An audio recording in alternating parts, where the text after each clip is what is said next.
Terima kasih masih tetap setia bersama kami dalam program Super Don Super Opini yang dipersembahkan oleh Super Sour Candy. Meleknya jreng langsung on lagi. Saya Doni The Kaiser. Saya Don Bosco Selamun. Dan sesuai dugaan kita Bang Don, setelah kita makan Super, PSSI makin cooling down. Apalagi Bung Akmal sebelah Anda ini, yang tadinya bersemangat, STY, ada 6 kali sebut nama STY. Cuma Bang Don, sebelum ke Pak Sumarji, saya mau minta klarifikasi Bung Akmal. Karena kan tadi Pak Sumarji bilang yang paling penting itu kan memahami kultur kita. Bung Akmal juga begitu. Kita ini siapa? Orang Indonesia toh? Pemain timnas kita yang kan campur-campur juga, gaduh-gaduh juga kan, gimana itu Bung? Iya, sepak bola kan universal, tapi kan ketika kita ada istilah gini, di mana bumi dipijak, di situ langit dijunjung, gitu kan? Artinya apa? Artinya kan budaya, kebudayaan kita punya budaya sepak bola yang mungkin berbeda dengan gaya Eropa, gitu kan? Eropa mungkin secara terang-terangan dia bisa mengatakan A, B jelek dan sebagainya. Indonesia kan tidak bisa seperti itu. Artinya itu juga harus dipahami, karena itu bagian dari bagaimana membangun nasional karakter buildingnya, sehingga kemudian para pemain yang nantinya dipanggil untuk membela tim nasional, mereka bisa menghadirkan penampilan terbaiknya di lapangan. Kenapa? Karena pelatihnya memahami pemain-pemainnya gitu kan. Nah ini yang itu KPI yang paling berat kayaknya. Betul, kan misalnya ada orang kita nih nggak suka kalau sama yang lebih tua sungkan dan sebagainya, sehingga tidak mau berdiskusi dan sebagainya. Ada di luar negeri mereka tidak, orang-orang Eropa Belanda kan mereka punya budaya. Wah, kita kalau bisa diskusi, buka-bukaan. Nah, itu kan berbeda. Nah, budaya-budaya yang semacam itu menurut saya paling penting untuk dibangun oleh pelatih PSSI yang baru. Tapi sebenarnya sepak bola kita ini tidak cuma sebatas ngomongin siapa pelatih kepalanya.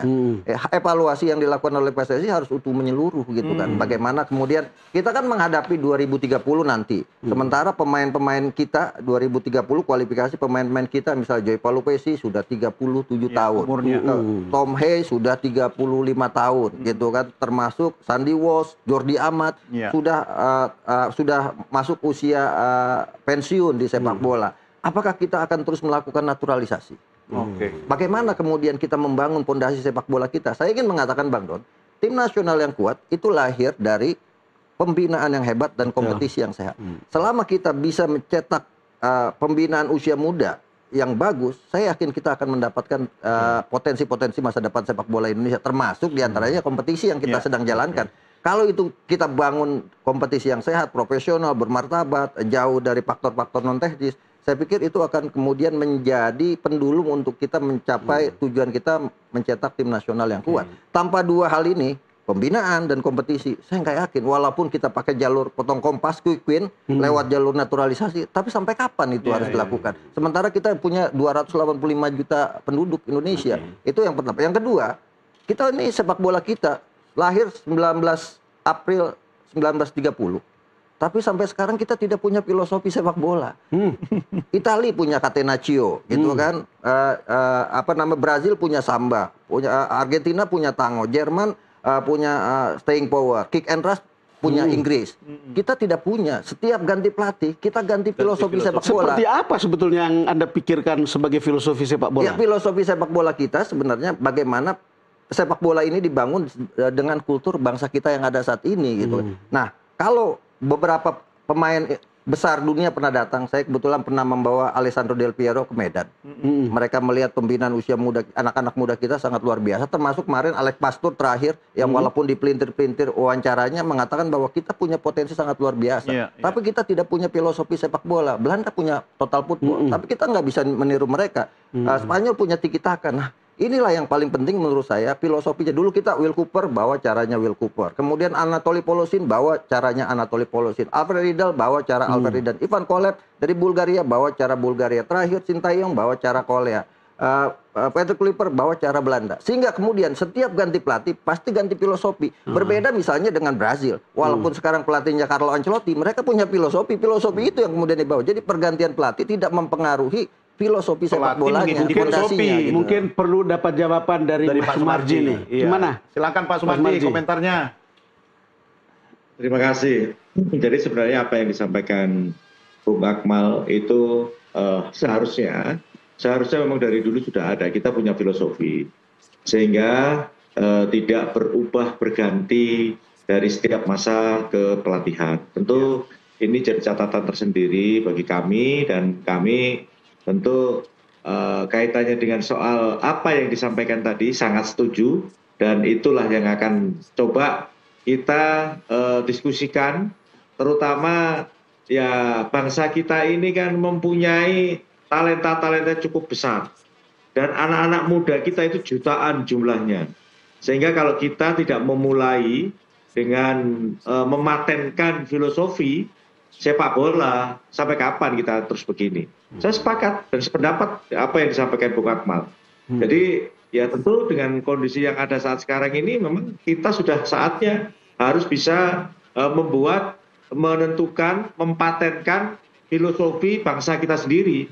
Ini karakter kita itu seperti apa, seperti itu di sepak bola itu harusnya seperti apa, sehingga sama dengan apa yang disampaikan tadi, siapapun yang akan memimpin sepak bola kita, siapa yang akan melatih sepak bola kita, ya tetap itu dijalankan sesuai dengan filosofi yang sudah disepakati. Memang saya juga mengakui, jujur saja, kebiasaan di kita ini biasanya ganti pelatih, ya kokinya berbeda gitu, sehingga susah kita ini. Saya juga jujur saja, saya di BTN ini juga merasakan ini kok kita ini kok belum ada ya salah satu hal yang terpenting, bagaimana sih sebenarnya filosofi kita ini itu dikunci, ya tahu dikunci, terus setelah itu dijalankan gitu. Kalau dulu selalu ngomong Villanesia toh pada saat dia juga gak jalan juga kan sampai sekarang. Ganti orang juga ganti kok. Nah itulah. Nah itu salahnya siapa sekarang? Pak Sumarji. Ya kan termasuk salah saya juga. Iya. Nggak, mungkin Ya, terlalu saya kira berat itulah. untuk berpikir soal filosofi ya. Walaupun memang harus begitu. Cuman saya ingin sederhanakan saja. Kalau kita terus menang, mungkin bisa kita pakai dari situ gitu. Artinya ketika kita misalnya jumlah kemenangannya banyak, lalu kemudian makin bagus gitu. Taruhlah kemarin kalau misalnya lolos ke babak Piala Dunia, orang akan bicara, oh ini sepak bola kita. Apakah seperti itu gitu Pak Sumarji? Karena kalau untuk menemukan ini kok rasanya susah juga. Ya.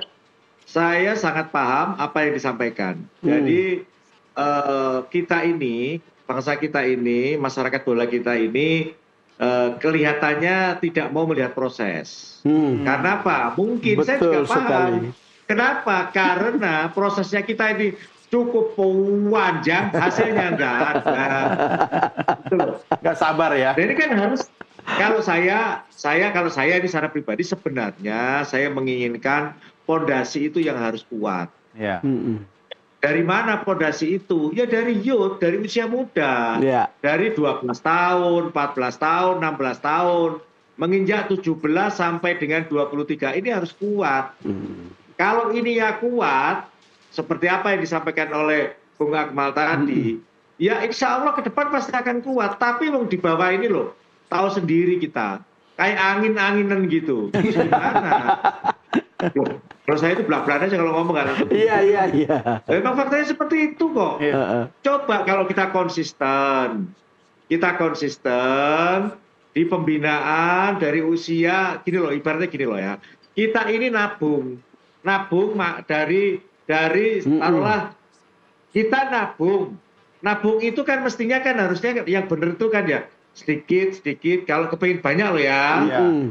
Sedikit makin lama makin kuat kan seperti itu. Saya itu mengistilahkan mudah gampang saja gitu loh. Kalau kita mau konsisten, ya pembinaan inilah yang harus kita kerjakan bersama-sama. Bukan hanya tugasnya PSSI, ya tugasnya semuanya. Tugas kita semuanya itu. Kenapa? Kalau kita tidak kuat, contoh nih saya ngomong kayak Bung Akmal.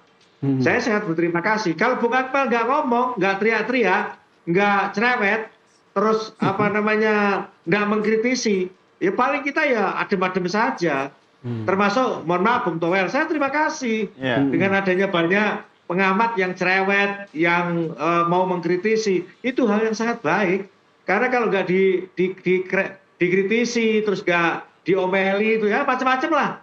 Itu kita juga, mohon maaf aja, tertidurnya terlalu lama. Mohon maaf aja itu saya sampaikan. Apakah